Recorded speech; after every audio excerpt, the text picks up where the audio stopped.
Solo atau Surakarta dikenal sebagai kota yang kental sekali akan budaya, kuliner, dan juga sejarahnya. Gak ada yang lebih seru nih dibanding mengelilingi kota Solo dan menilik segala sejarah yang disimpan oleh kota itu sendiri. Selamat datang di Jejak Islam Nusantara, edisi Masjid Al-Wusta, Kota Surakarta. Kita awali perjalanan kita di Jejak Islam Nusantara di tengah kota Solo. Kita telisik, kita telusuri, dan kita 1757. Masjid Al-Wusta tak hanya tempat ibadah biasa, tapi juga punya sejarah panjang yang menarik. Lokasinya strategis, ada di tengah kota Surakarta, tepatnya di seberang barat Puramangkunegaran. Bangunan ini merupakan satu dari banyaknya wisata religi di kota Solo. Begitu masuk, tribuners bakal melihat kaligrafi yang khas dan megah. Dulunya masjid ini berdiri di Kauman Pasar Legi sampai 30 tahunan. Setelah era Mangkunegaran IV sekitar tahun 1853, masjid dipindahkan di Jalan Kartini. Dipindahkan ke sini agar ketika para Nayoko Dalem, Sentono Dalem, Abdi Dalem mau salat, salatnya tidak terlalu jauh. Di tahun itu, bangunan masjid hanya berupa tempat salat tanpa adanya menara, adanya serambi dan bagian-bagian masjid lainnya.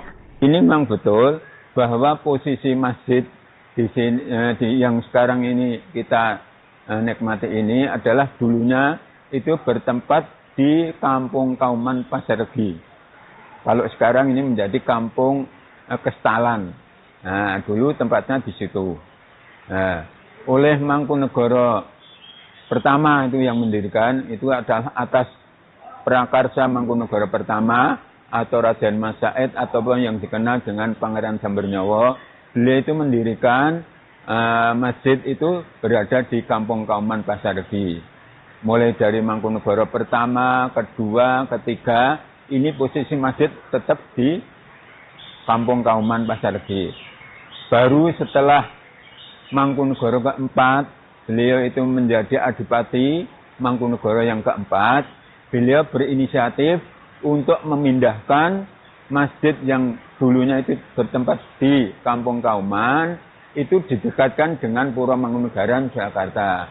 Dikandung maksud adalah satu, para Sentono Dalem, Abdi Dalem, itu kalau berjamaah ini lebih dekat daripada ke Kampung Kauman. Ini, beliaunya ini dengan tujuan itu. Yang kedua, masjid yang dulu agak kecil, ini setelah dipindah ke sini tahun 1878 oleh Mangkunegara IV, ini diperlebar.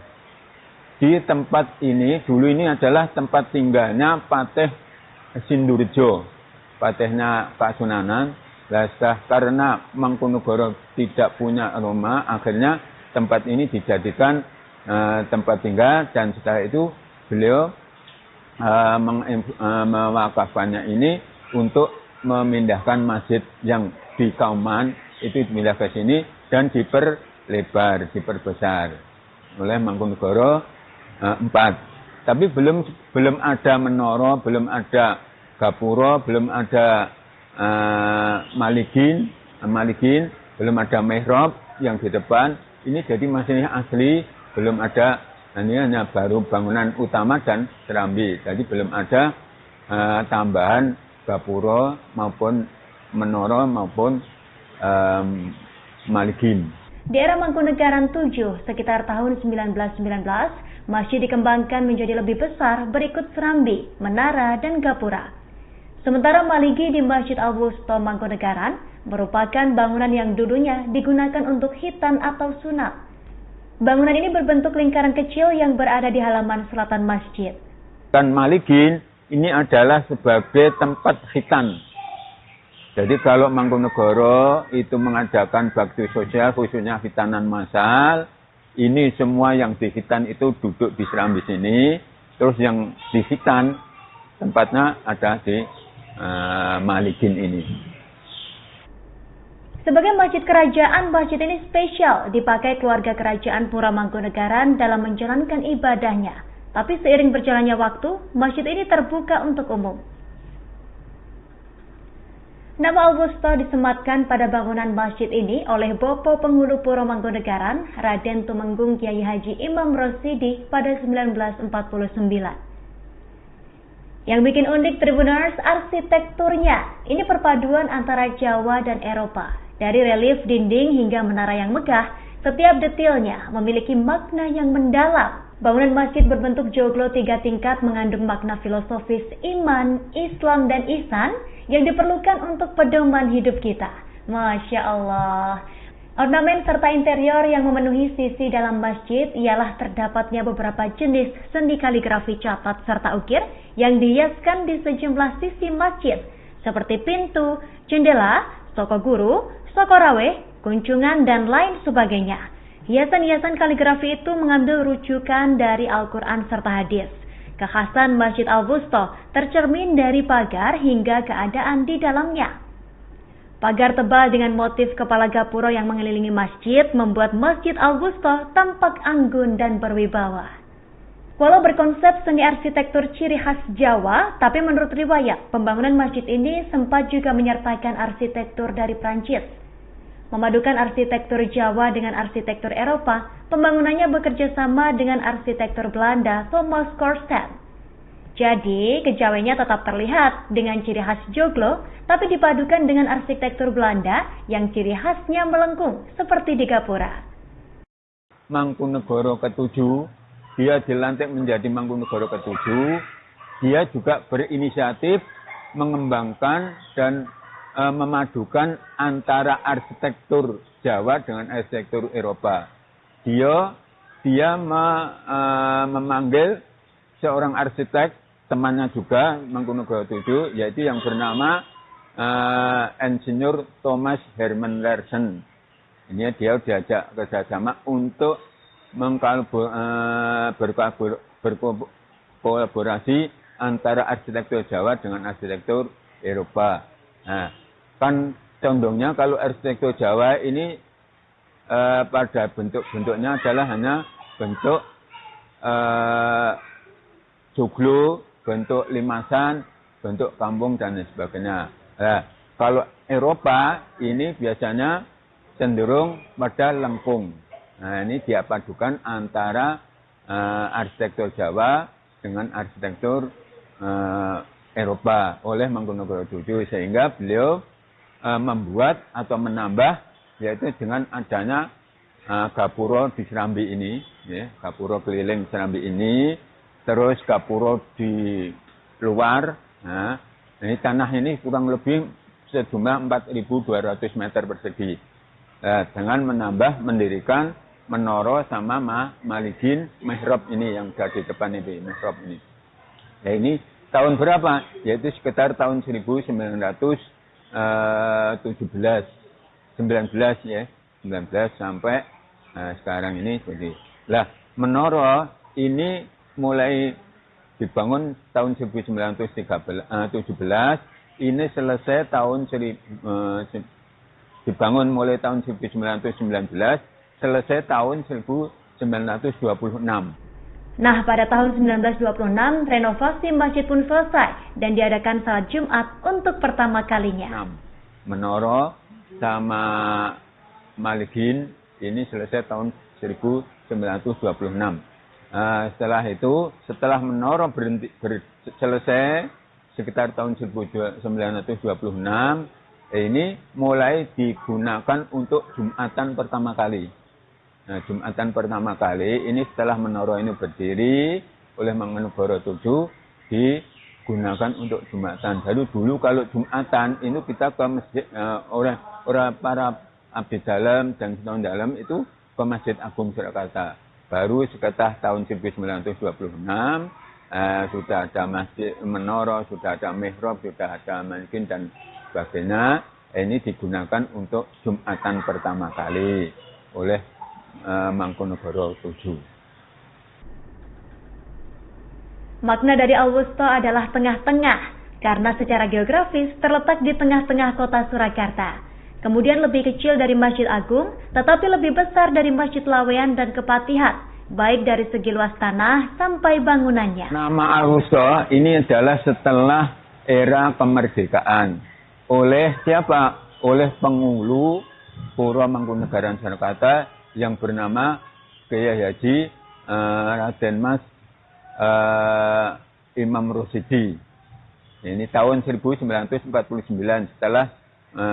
setelah merdeka, kan ini masjid ini dari masjid sejarah, masjid negara diserahkan pada pemerintah oleh pengageng Puro Mangkunegaran, menyerahkan kepada Yogisworo ataupun penghulu Masjid Puro Mangkunegaran. Ini diberi nama Al-Wusta. Al-Wusta adalah maknanya tengah-tengah. Digantung tengah-tengah apa? Karena masjid ini, ya Masjid Al-Wusta ini, tanahnya itu lebih kecil dibanding dengan Masjid Agung. Bangunannya pun lebih kecil dibanding dengan Masjid Agung. Tetapi dibandingkan dengan Masjid Laweyan atau Masjid Laweyan dan Masjid Kepatihan, ini lebih besar Masjid Al-Wusta. Nah, Al-Wusta juga di sini letaknya adalah di tengah-tengah kota. Nah, berbeda dengan yang ada di Kepatihan, yang ada di Triwindu, yang ada di Laweyan, itu sana. Nah, ini adalah itu. Jadi Al-Wusta itu namanya adalah tengah-tengah. Sama seperti masjid sejarah lainnya, Masjid Al-Wusta juga memiliki tiang-tiang penyangga. Keberadaan tiang ini mengikuti perintah dari Nabi Muhammad SAW. Jadi pengingat, kalau kita ingin menegakkan agama, maka salatlah yang tegak seperti tiang-tiang ini. Simbolnya masjid kuno pasti tidak meninggalkan tiang sebagai penegak untuk menopang atap. Masya Allah. Pada bangunan utama masjid terbagi menjadi ruangan salat utama, pawastren, serambi, serta maligin. Sementara bagian halaman ada taman, 3 pintu, gerbang utama, markis, menara, dan kantor pengurus masjid. Menara Masjid Al-Wusta dibuat pada saat yang berlainan dengan pembangunan bangunan penting masjid, yakni pada seputaran tahun 1926 oleh Mangkunegaran 7. Memiliki tinggi 25 meter serta dipakai menjadi tempat mengumandangkan azan di semua pelosok mata angin. Kalau menara ini fungsinya itu adalah untuk azan. Nah, untuk azan. Jadi dulu itu makanya kan ada kentongan dan ada beduk. Kentongan ini dipukul sama beduk ini sebagai tanda waktu sholat. Misalnya kalau mau sholat zuhur itu dipukul dulu, tong tong tong tong tong dung dung dung dung dung dung dung. Kalau zuhur ya panjang, ini namanya kalau orang dulu namanya beduk. Ini jadi panjang beduk. Nah, setelah kentongan sama beduk ini sudah dipukul, muadzin ini naik ke mimbar, naik ke menara mengumandangkan azan. Naik ke sana, itu empat orang arah 4 mata angin, utara, selatan, barat, dan timur ini. Jadi muadzin karena belum ada pengeras suara tahun sekitar itu, tahun 1900 sebelum era Indonesia merdeka itu, jadi muadzan gitu. Setiap sholat seperti itu, 4 orang ya. Itu mulai. Masjid ini sempat mengalami perbaikan besar-besaran pada 1878 dan baru selesai pada 1918. Saat perbaikan besar diawali, Adipati Mangkunegaran 7 memberi perintah pada seorang arsitek, yakni Insinyur Herman Thomas, agar desain masjid yang telah rusak dapat ditukar dengan yang baru tanpa menghilangkan nilai sejarahnya. Seiring berkembangnya zaman, kini Masjid Al-Wusta sudah jarang menjadi tempat ibadah para anggota Mangkunegaran. Masjid ini juga seringkali diisi jemaah-jemaah yang datang dari luar kota. Masjid yang sudah berusia sekitar 260-an tahun ini pun sudah dicanangkan menjadi cagar budaya sejak 2015.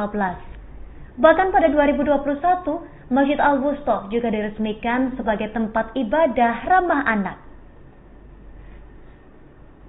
Tribuners, sekian perjalanan kita di Jejak Islam Nusantara edisi Masjid Al-Wusta Mangkunegaran. Ini bisa jadi referensi untuk Tribuners dan juga keluarga yang pengen jalan-jalan di saat ngabuburit. Tentu saja salah satu tempat yang harus dikunjungi adalah Masjid Al-Wusta. Bisa mengulik sejarah sekaligus beribadah di sini. Yustin dan kru pamit, terima kasih atas kebersamaan kalian di Jejak Islam Nusantara edisi Masjid Al-Wusta. Sampai jumpa di edisi selanjutnya. Wassalamualaikum warahmatullahi wabarakatuh.